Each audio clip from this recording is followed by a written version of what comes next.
Today is Monday, November 24th, and it is one of the darkest, heaviest mornings Sean Diddy Combs has ever faced. The sun hasn't even risen over Manhattan. The skyline is still drowned in cold gray light. And yet, inside the federal system, the chaos has already begun. Lights are flickering on inside SDNY long before staff are scheduled to arrive. Supervisors are rushing through metal doors with files pressed to their chest. At Fort Dix, the officers on the overnight shift look shaken, like they've seen something they were never trained to handle. Because last night, Sunday, November 23rd, at exactly 11:58 p.m., a video surfaced online that should never have existed. Not a rumor, not a misunderstanding, not a recycled clip, a real, raw, unfiltered viral video tied directly to sealed federal evidence. Evidence the public was never meant to see and prosecutors never expected to lose control of. And now that it's out, everything around Diddy is collapsing. Before we go deeper into this breaking situation, make sure you like this video, subscribe to the channel, and hit the notification bell so you never miss critical updates like this. Because what's happening this morning is not normal, and the next few hours might rewrite Diddy's entire future. This morning didn't come out of nowhere. It began quietly, the kind of quiet that makes officers uneasy. A night where the prison felt wrong. Not loud, not tense, just wrong. Sunday, November 23rd, 11:58 p.m., a tiny anonymous account posted a 17-second video. Grainy, low light, shadows moving in a hallway. A voice saying a sentence investigators had been trying to confirm for over a year. At first, nobody noticed, but within 6 minutes, federal monitoring systems flagged the clip. Within 9 minutes, analysts inside the U.S. Attorney's Office were staring at their screens, eyebrows frozen in disbelief. Within 30 minutes, the video had more activity than anything Diddy-related in the last 2 weeks combined. By 1:01 a.m., this was no longer a social media post. It was a federal emergency. Inside Fort Dix, the atmosphere shifted instantly. Officers on duty exchanged looks of panic. Supervisors came down the hallway faster than usual. Inmates whispered at their doors, sensing something had exploded overnight. What scared staff wasn't the internet reaction. It was how fast SDNY responded. At 1:37 a.m., Judge Aaron Submonian was woken up inside his Manhattan residence. The message he received was short. Viral video confirmed. Content matches sealed evidence. Immediate review requested.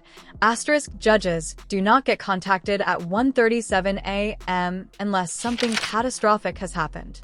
He read the report once, then again, then issued the order that changed Diddy's fate. Bring him in first light. No delays. Those 3 lines triggered a chain reaction across the federal system.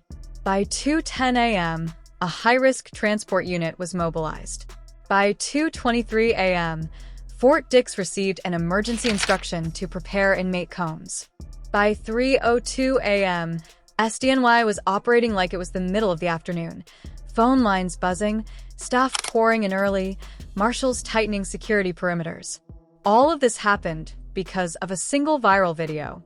Between 2 a.m. and 4 a.m., the clip went nuclear. Over 600,000 views on TikTok, Twitter trending, Instagram flooded with edits and analysis, YouTube commentary channels going live in the middle of the night. Celebrities quietly messaging journalists. Is this real? But what the public didn't know is this. Federal agents had already confirmed the video's authenticity before most viewers even woke up. And what scared SDNY wasn't what the video showed. It was what the video proved. This wasn't speculation. This wasn't edited. This wasn't out of context. This was the missing piece. The moment prosecutors had been trying to connect for months. The detail witnesses hinted at but couldn't fully prove. Once the video went public, the system had 2 choices: ignore it and be accused of protecting a celebrity inmate, or act immediately and unleash the harshest response possible. They chose option 2. By the time the emergency order reached the overnight team at Fort Dix, the officers walking toward Diddy's cell felt something no guard likes to feel, the sense that everything was about to break. One officer later wrote in his report, "It felt like the walls were holding their breath." And it was true. The block was dead quiet. No shouts, no banging on doors, no night noise, just silence. A silence so heavy it felt like even the inmates knew something irreversible was coming. At 4:09 a.m., 3 marshals entered the block. Not officers, not supervisors, marshals. That only happens when the stakes are catastrophic. They didn't speak. They didn't hesitate. They walked straight to one door, Diddy's door. One marshal turned to the officer beside him and said, "He needs to be ready. We leave at first light." Just like that, Diddy's world shifted. Whatever he thought his sentence was yesterday, whatever future he thought he still had, it wasn't real anymore. After that viral video, the federal system wasn't debating discipline. They were preparing for something far harsher. As the clock approached 5 a.m. on this cold Monday, November 24th, one reality became clear.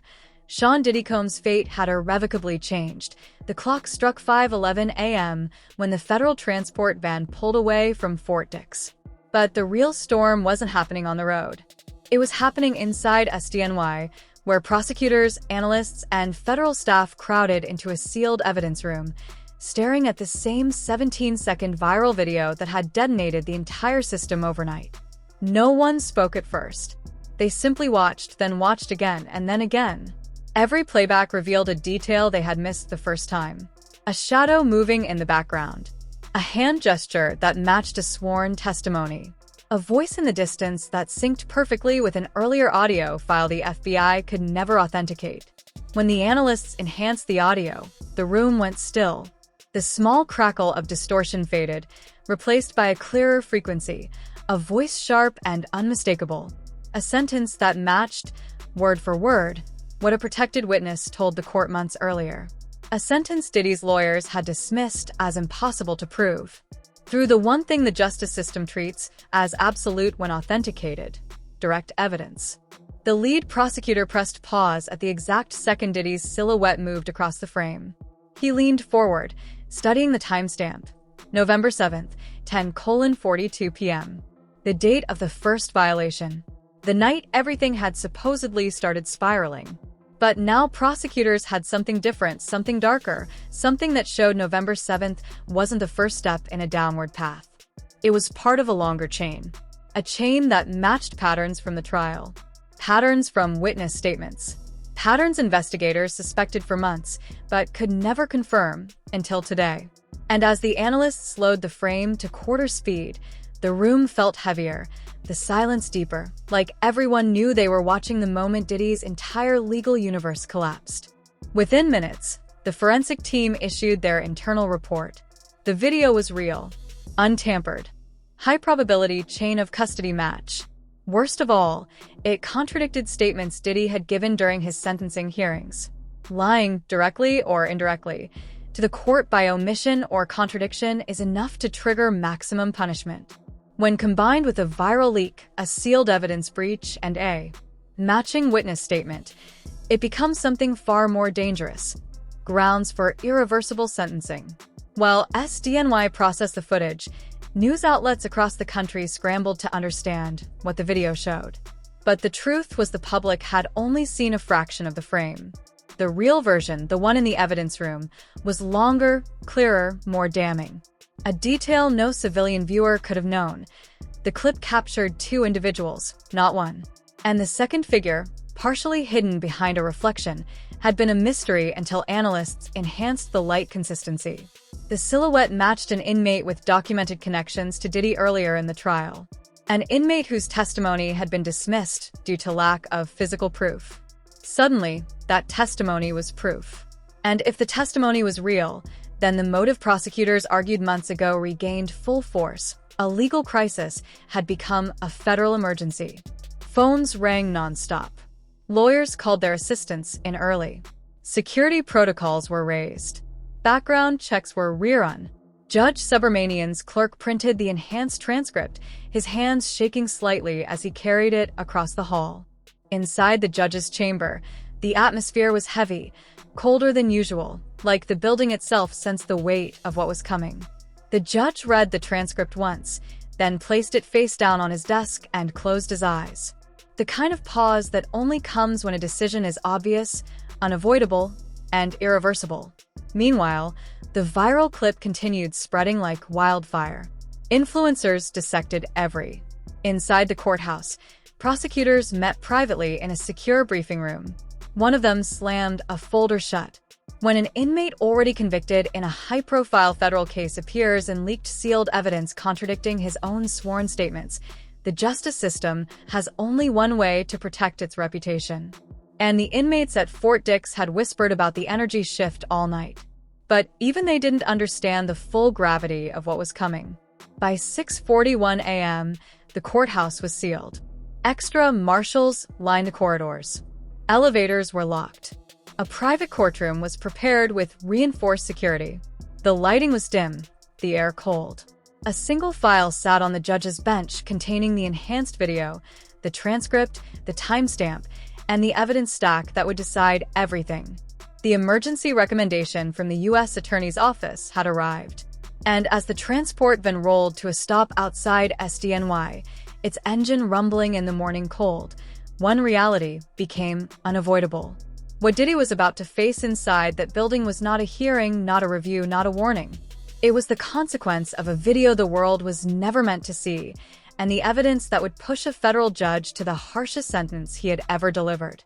The transport van door opened at 6:52 a.m., and the cold Manhattan air rushed in, cutting straight through the silence inside the vehicle.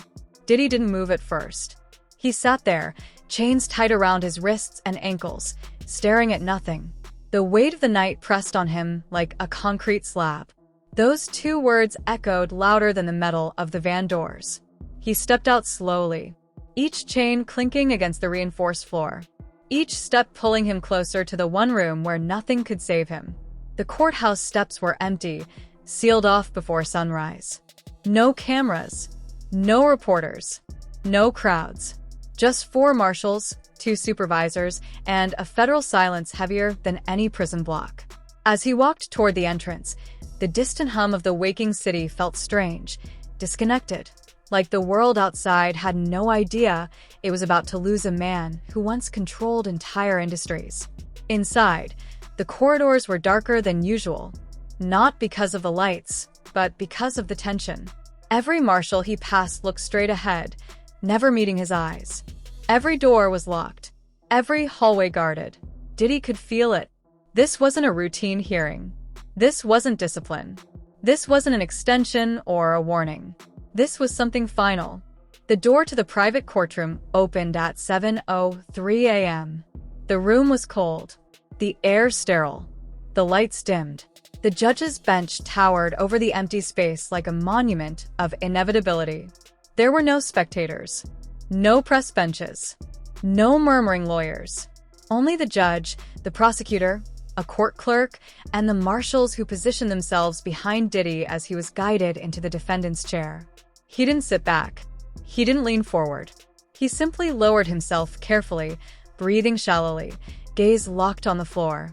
For years, he had walked into rooms with confidence, with power, with control. This morning, he walked into one with nothing. Judge Aaron Subramanian entered silently, his robe trailing behind him, his expression set in a way no defense team could soften or sway. He took his seat, adjusted his glasses, and rested his hands on the file in front of him, the file containing the enhanced viral video, the transcript, the forensic report, and the emergency recommendation from the U.S. Attorney's Office. "Mr. Combs," he began, his voice deep, steady, heavier than the walls around him. "The court has reviewed the evidence." The judge continued, flipping to the second page of the transcript. "The video that surfaced last night is authentic. It contains information directly contradicting your prior statements during sentencing." He asked, not for drama, but because the gravity of the moment demanded it. "The court takes this extremely seriously." The prosecutor rose. "Your Honor, this is not a small violation. This is not a misunderstanding. This video demonstrates willful behavior, deception, and an escalation that threatens the integrity of the federal system." Diddy's fingers tightened around the chains, his shoulders tensed. He still didn't look up. Inside him, something trembled, not fear of prison, not fear of consequences, but fear of a truth he could no longer outrun. The prosecutor continued, "Your Honor, the government recommends immediate reclassification under high-risk protocol and a full sentencing upgrade." The judge lifted the file and closed it softly. That soft sound felt like a door being sealed shut. When he spoke next, his voice was colder, firmer, and devastatingly final. "Mr. Combs, based on your repeated violations, your escalating behavior, and the contents of the newly surfaced evidence, the court finds you no longer suitable for standard federal sentencing." The marshal subtly shifted. The prosecutor lowered his head.